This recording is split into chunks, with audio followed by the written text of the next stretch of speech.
اللہ تبارک و تعالی جل جلالہ و امن والہ و اعظم شانہ و تمام برہانہ کی حمد و ثنا اور بارگاہ رسالت مآب صلی اللہ علیہ وسلم میں ہدیہ صلاۃ و سلام کا نذرانہ پیش کرنے کے بعد نہایت ہی واجب الاحترام حاضر نظیم مقام اور سامع نظیم محتشم اللہ جل مجدہ کے پاک کلام میں سے ایک آیہ کلمہ تلاوت کی۔ اس میں خالق کائنات نے ارشاد فرمایا الذین مکناہم فی الارض، کہ وہ لوگ جن کو ہم نے زمین کے اندر ٹھکانہ دیا،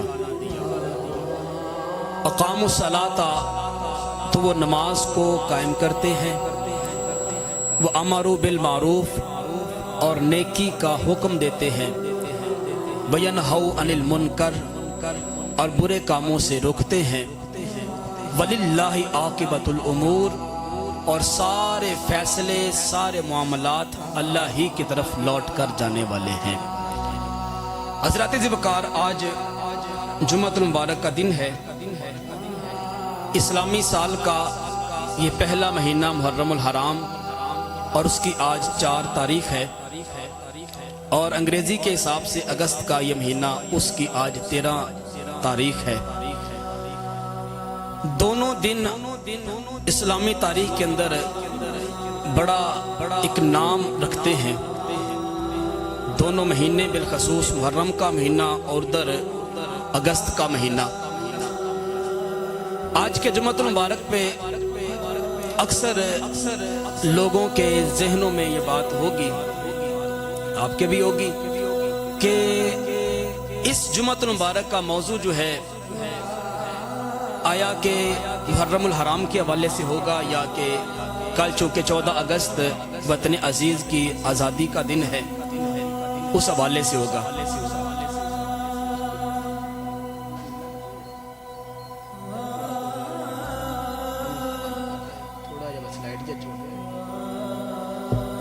تو آج اس جمعۃ المبارک کے موضوع پہ ہم ایک ایسی جامع گفتگو کریں گے جس میں دونوں جو موضوعات ہیں، محرم الحرام کا اور پاکستان کی آزادی کے حوالے سے، دونوں کے اوپر تھوڑی تھوڑی روشنی ڈالی جائے، اور دونوں کا مجموعی طور پر ایک نتیجہ امت کے سامنے رکھا جائے۔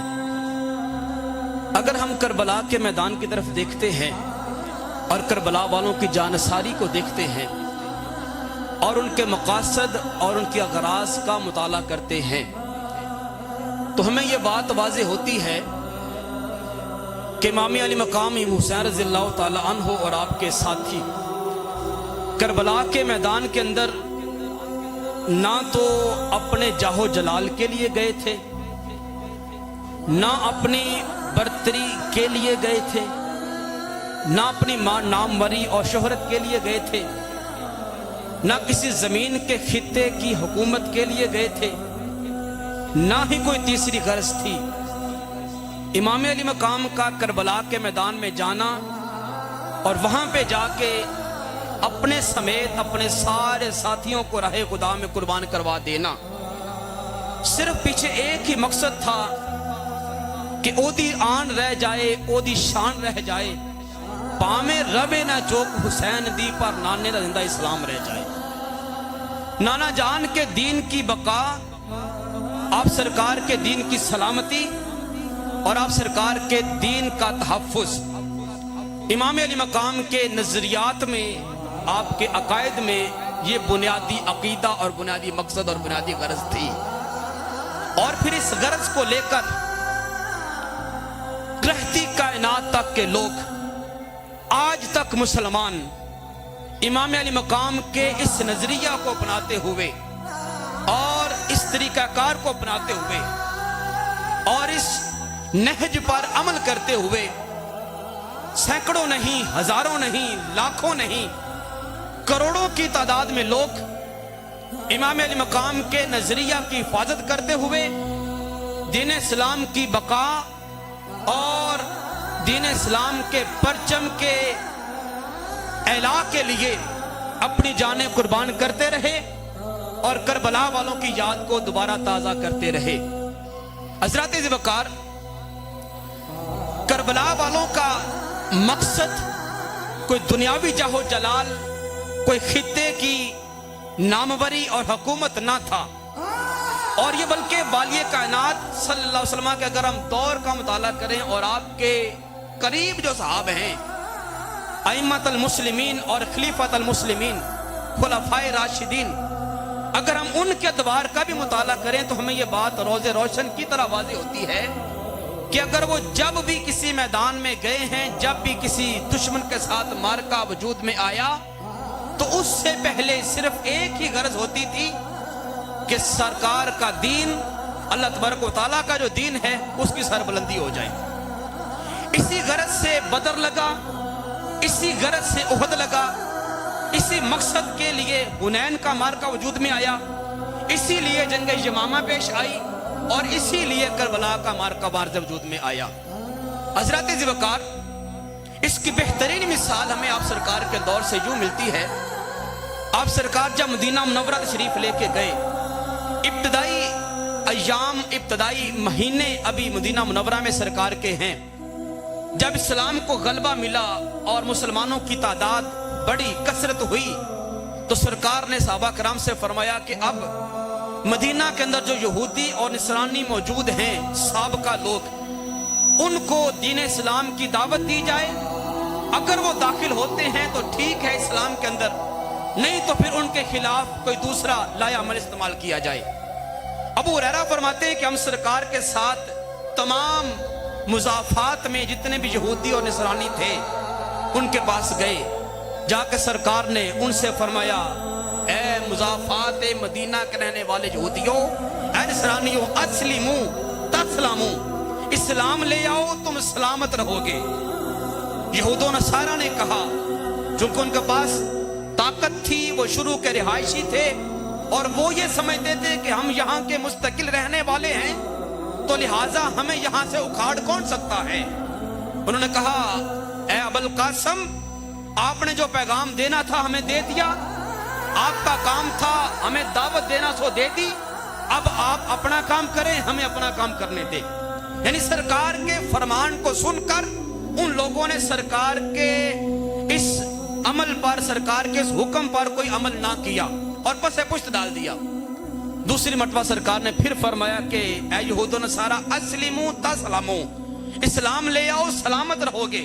انہوں نے پھر وہی جواب دیا کہ اے مسلمانوں کے نبی، آپ کا کام تھا پیغام دینا، سو دے دیا، آپ اپنا کام کریں، ہمیں اپنا کام کرنے دیں۔ تیسری مرتبہ سرکار نے پھر یہی پیغام دیا۔